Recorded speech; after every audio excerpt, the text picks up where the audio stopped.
Hello students, आज मैं आपको आपके हिंदी पाठ्य पुस्तक स्पर्श भाग से कवि रेदास द्वारा लिखित पद पढ़ाने जा रही हूँ।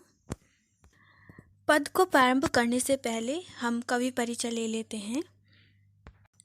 कवि एवं संत रेदास का जन्म 1388 को और उनका देहावसान सन 1518 में बनारस में ही हुआ, ऐसा माना जाता है। मध्ययुगीन साधकों में इनका विशिष्ट स्थान है। कबीर की तरह रेदास भी संत कवियों में गिने जाते हैं। मूर्ति पूजा, तीर्थ यात्रा जैसे दिखावे में रेदास का जरा भी विश्वास न था। वह व्यक्ति के आंतरिक भावनाओं और आपसी भाईचारे को ही सच्चा धर्म मानते थे। आइए अब हम पद की ओर बढ़ते हैं। अब कैसे छूटे राम नाम रट लागी, प्रभु जी तुम चंदन हम पानी, जाकी अंग अंग बांस समानी। प्रभु जी तुम घन बन हम मोरा, मेरे चितवन चंद चकोरा।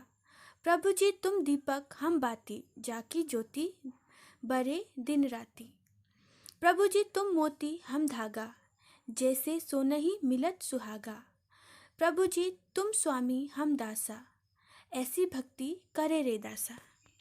इन पंक्तियों में कवि रेदास जी कह रहे हैं कि प्रभु, हमारे मन में जो आपके नाम की रट लग गई है वह कैसे छूट सकता है।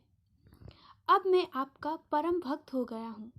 जिस तरह चंदन के स्पर्श में रहने से पानी में भी उसकी सुगंध फैल जाती है, उसी प्रकार मेरे तन मन में आपके प्रेम की सुगंध व्याप्त हो गई है। यानी कि मेरे पूरे शरीर में, मेरे मन में आपका ही प्रेम बस गया है।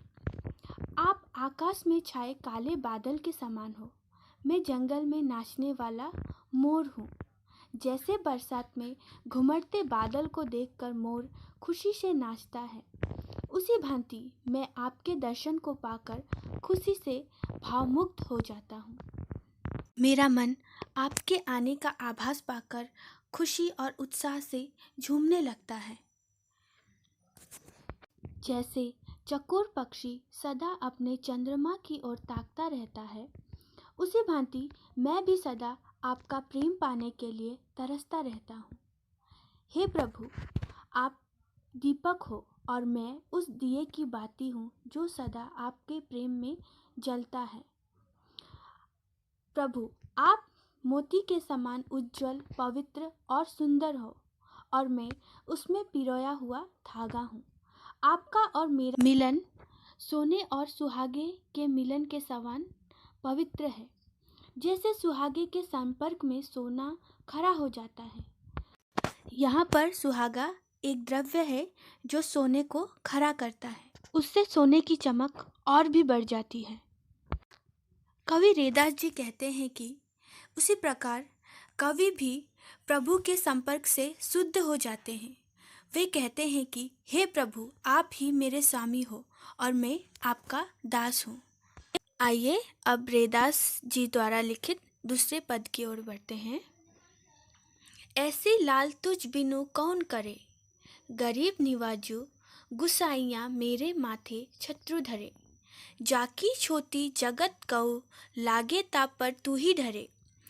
नीचौ ऊंच करे मेरा गोबिंदु, काहू ते न डरे। नामदेव कबीरु तिलोचनु, सधना सेनु तरे। कही रविदासु सुनहु रे संतहु, हरिजो ते सभे भरे। अर्थ है, हे प्रभु, आपके बिना कौन कृपालु है। आप गरीब तथा दीन दुखियों पर दया करने वाले हैं। आप ही ऐसे कृपालु स्वामी हैं जो मुझ जैसी अछूत और नीच के माथे पर राजाओं जैसे छत्र रख दिया। आपने मुझे राजाओं जैसा सम्मान प्रदान किया। मैं अभागा हूँ, मुझ पर आपकी असीम कृपा है। आप मुझ पर द्रवित हो गए। हे स्वामी, आपने मुझ जैसे नीच प्राणी को इतना उच्च सम्मान प्रदान किया। आपकी दया से नामदेव कबीर जैसे जुलाहे, त्रिलोचन जैसे सामान्य, सधना जैसे कसाई और सेन जैसे नाई संसार से तर गए। उन्हें ज्ञान प्राप्त हो गया। अंतिम पंक्ति में रेदास कहते हैं, हे संतो सुनो, हरि जी सब कुछ करने में समर्थ हैं और वे कुछ भी करने में सक्षम हैं। रैदास जी कहते हैं कि भगवान ने तथाकथित निम्न कुल के भक्त को भी सहज भाव से अपनाया है और उन्हें लोक में सम्माननीय स्थान दिया है। धन्यवाद।